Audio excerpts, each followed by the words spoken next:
El día que mis hijos de 6 años me miraron a los ojos y me dijeron que su niñera les había salvado la vida, sentí que el suelo desaparecía bajo mis pies, no porque estuviera agradecido, sino porque en ese momento me di cuenta de todo, lo que había estado a punto de destruir. Mi nombre es Andrés Villanueva, tengo 42 años, soy dueño de una empresa de construcción que vale varios millones de dólares. Tengo una casa grande en las afueras de la ciudad. Tengo 2 hijos gemelos que se llaman Mateo y Lucas, y durante casi un año, tuve a una niñera en mi casa a quien traté como si fuera invisible. Su nombre era Sofía. Sofía Méndez tenía 28 años cuando llegó a trabajar con nosotros. Era delgada, callada, con el cabello oscuro recogido siempre en una coleta. No era el tipo de persona que entra a una habitación y roba la atención. Era más bien el tipo de persona que uno nota solo cuando ya no está. Mi esposa Valeria había muerto 16 meses antes de que Sofía llegara a nuestra casa. Un accidente de auto, un viernes por la noche, una llamada que cambió todo. Después de eso, yo me convertí en alguien que no reconocía cuando me miraba al espejo. Trabajaba 14 horas al día. Llegaba a casa cuando los niños ya estaban dormidos. Me encerraba en mi oficina con una copa de whisky y miraba contratos que no leía. No lloraba, no podía llorar. Solo seguía moviéndome porque si me detenía, sentía que me hundía. Contraté a Sofía a través de una agencia. Las referencias eran perfectas. Tenía experiencia con niños pequeños. Hablaba en voz baja y tenía una paciencia que yo nunca había visto en nadie. Desde el primer día, traté el tema de manera profesional. Le expliqué los horarios, le mostré la casa, le dije lo que los niños podían y no podían comer.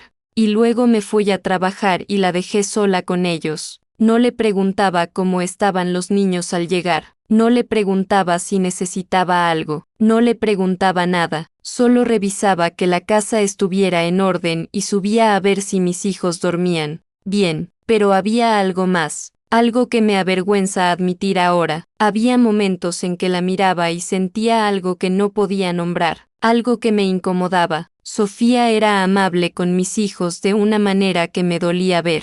Los abrazaba cuando lloraban. Les leía cuentos con voces distintas para cada personaje. Se sentaba en el suelo con ellos a armar rompecabezas. Los llamaba por sus nombres con una ternura que me resultaba insoportable, porque cada vez que la veía hacer esas cosas, pensaba en Valeria, y eso me llenaba de una rabia que no tenía lugar racional donde vivir. Empecé a vigilarla de maneras que ahora reconozco como injustas. Revisaba la casa cuando llegaba, notaba si algo estaba fuera de lugar. Una vez le pregunté con frialdad por qué había movido una foto de Valeria que estaba en la sala. Me miró con calma y me dijo que la había limpiado y vuelto a poner. Dije que no tocara las cosas personales de mi familia. Ella no respondió, solo asintió. Hubo una tarde en que llegué temprano del trabajo y la escuché reír con los niños en el jardín. Una risa genuina, de esas que salen del estómago. Me detuve en la puerta y los observé sin que me vieran. Mateo había metido los pies en la manguera del jardín y el agua salía disparada. Lucas corría gritando. Sofía estaba mojada y reía con ellos como si fuera la tarde más feliz de su vida. Sentí algo apretarse en mi pecho. Entré a la casa sin saludarlos y cerré la puerta. Esa noche, cuando Sofía se preparaba para irse, la llamé a mi oficina. Le dije, con una voz más fría de lo que pretendía, que los niños debían hacer tareas por las tardes y que no era apropiado que perdieran el tiempo jugando de esa manera. Ella me miró durante un momento, y luego dijo algo que nunca olvidé. Dijo, «Señor Villanueva, Mateo y Lucas también están de luto. A veces jugar es lo único que los hace sentir que siguen siendo niños». Me quedé en silencio. Ella se fue. Esa noche no dormí. Los meses pasaron. Sofía seguía en la casa. Los niños la adoraban, y yo seguía tratándola con una distancia que no era solo profesional. Era algo más oscuro. Era resentimiento. Era el tipo de enojo irracional que uno siente cuando alguien hace bien lo que uno no ha podido hacer. porque la verdad era esa. Sofía estaba siendo el adulto presente que mis hijos necesitaban, y yo no podía hacerlo, y en lugar de agradecérselo, se lo cobraba. Un día, mi asistente me dijo que había recibido una queja anónima de los vecinos sobre ruidos en mi casa. No entendí de qué se trataba. Llegué temprano esa tarde sin avisar. La casa estaba en silencio. Llamé a los niños. Nadie respondió. Fui al jardín, vacío. Subí al cuarto de los gemelos. Las camas estaban tendidas. Sentí algo frío en el cuello. Luego escuché una voz suave que venía del baño del pasillo. Era Sofía. Estaba sentada en el suelo, con la puerta abierta, y los dos niños estaban acurrucados contra ella. Mateo lloraba en silencio. Lucas tenía los ojos cerrados, pero su respiración era agitada. Sofía les hablaba bajito, con una mano en la espalda de cada uno. Me vio en el marco de la puerta y por primera vez desde que la conocía, vi miedo en sus ojos. No miedo de mí, miedo de lo que yo pudiera malinterpretar. Antes de que pudiera decir nada, Mateo levantó la vista y me dijo: «Papá, tuvimos una pesadilla, los dos al mismo tiempo. Soñamos que tú también te ibas». No pude hablar. Sofía se levantó despacio y me dijo con voz tranquila que los niños habían tenido un episodio de angustia compartida, que ya estaban mejor, que si yo quería quedarse más tiempo esa noche, ella podía hacerlo sin costo adicional. La miré, realmente la miré por primera vez en meses, y le dije que no era necesario, que yo me quedaba con ellos. Esa noche dormí en el cuarto de los gemelos por primera vez desde la muerte de Valeria. Las semanas siguientes fueron distintas, no dramáticamente, pero distintas. Empecé a llegar antes del trabajo a cenar con los niños. Empecé a notar cosas, las notas que Sofía dejaba sobre el refrigerador con el humor de los niños ese día, las rutinas que había creado para que no extrañaran tanto a su madre, como encender una vela pequeña cada domingo y mirar fotos de Valeria juntos. Nadie me lo había dicho. Ella lo había hecho sola, en silencio, sin pedirme permiso ni reconocimiento. Pero lo que ocurrió un martes de noviembre fue lo que lo cambió todo. Ese día yo tenía una reunión de negocios importante, una fusión que llevaba meses negociando. Salí de casa a las 7 de la mañana. A las 10 recibí una llamada de un número que no reconocí. Era Sofía. Me dijo con voz controlada pero urgente que Mateo había tenido una reacción alérgica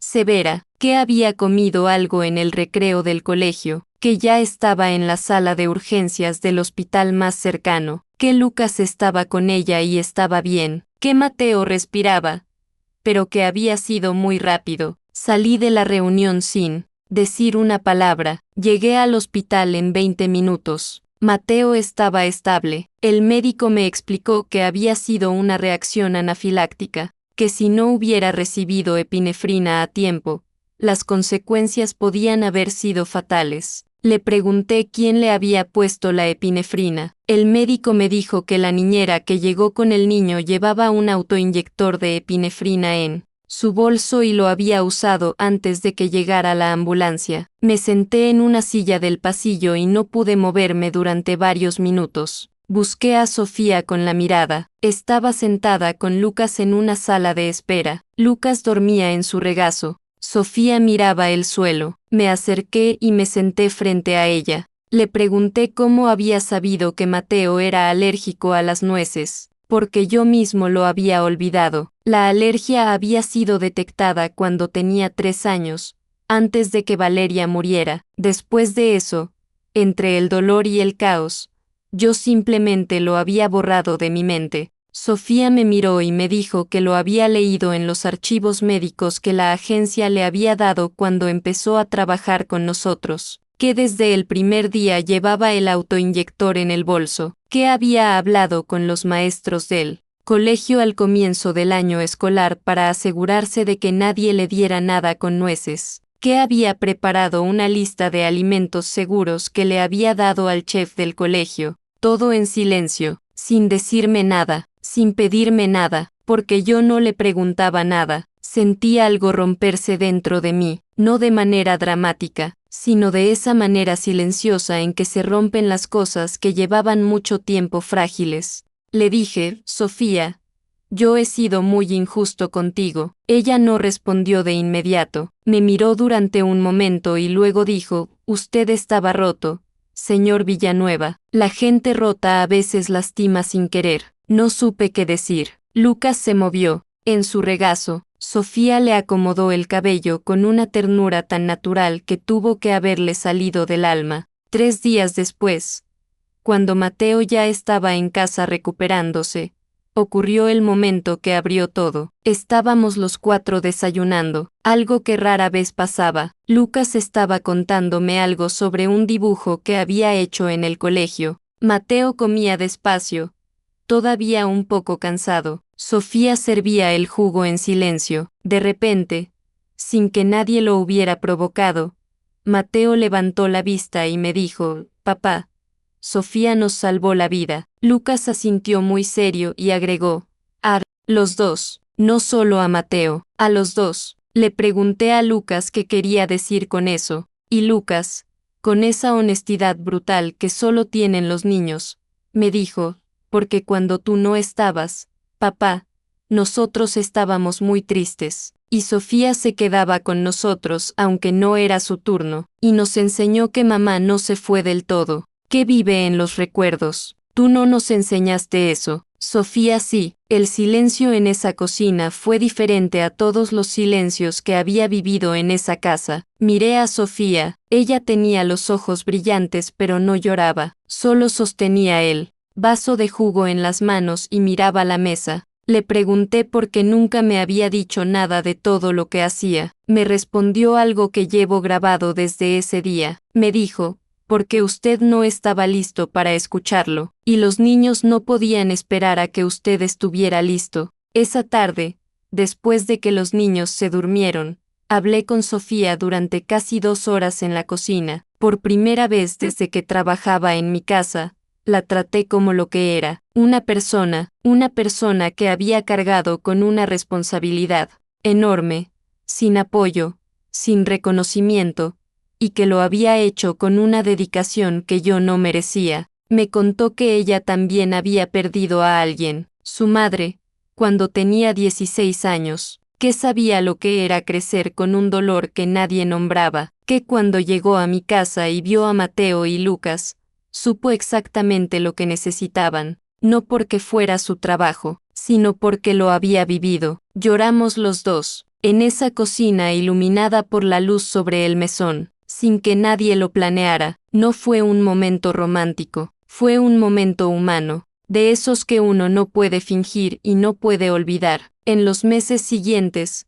todo cambió en esa casa. Empecé a estar presente de verdad, a llevar a los niños al colegio, a leer con ellos antes de dormir, a hablar de Valeria sin que me doliera tanto, a recordarla en voz alta, en lugar de guardar el dolor en silencio como si fuera un secreto vergonzoso. Sofía siguió trabajando con nosotros, pero la dinámica era diferente. La saludaba cuando llegaba, le preguntaba cómo estaba, la incluía en las conversaciones sobre los niños como la persona que era, alguien que los conocía profundamente y que se preocupaba por ellos. Un año después, Sofía me dijo que había recibido una oferta para trabajar en otra ciudad, una oportunidad para seguir estudiando. Me lo dijo con calma, como siempre decía las cosas, y agregó que los niños estaban bien, que ya estaban listos, que yo también lo estaba. Mateo y Lucas lloraron cuando se enteraron, pero no del modo en que lloran los niños asustados, sino del modo en que lloran los niños que saben que el amor no desaparece cuando alguien se va. Eso también se lo habían aprendido a ella. El día que Sofía se fue, Lucas le entregó un dibujo que había hecho. Eran 4 personas tomadas de la mano. Le pregunté quiénes eran. Me dijo, somos tú, Mateo, yo y Sofía, y la que está arriba en el cielo es mamá. Mirando, me arrodillé frente a él y lo abracé durante mucho tiempo. Hay cosas que el dinero no puede comprar. Hay personas que llegan a tu vida no porque las merezcas, sino porque las necesitas. Y si tienes suerte, Si eres lo suficientemente honesto contigo mismo, llegas a darte cuenta antes de que sea demasiado tarde. Yo casi no lo logro, pero mis hijos me lo dijeron a tiempo. Ella nos salvó la vida, y tenían razón.